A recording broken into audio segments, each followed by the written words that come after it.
Assalamualaikum warahmatullahi wabarakatuh. Perkenalkan, nama saya Atari Maurila.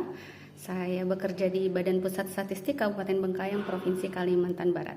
Saya merupakan alumni Magister Ilmu Ekonomi Universitas Syah Kuala, angkatan 2021 kelas kerjasama Bappenas, dan saya sudah menyelesaikan studi pada tahun 2023.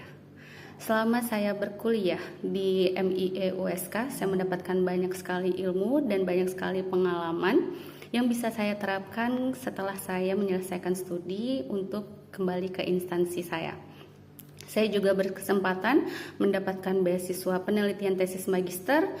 Saya juga berkesempatan mengikuti seminar internasional.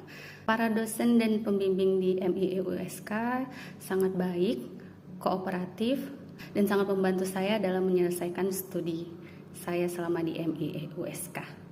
Terima kasih saya ucapkan kepada para dosen dan para pembimbing yang telah membantu saya dalam menyelesaikan studi saya. Semoga kedepannya MIE USK bisa semakin maju, semakin sukses. Semangat!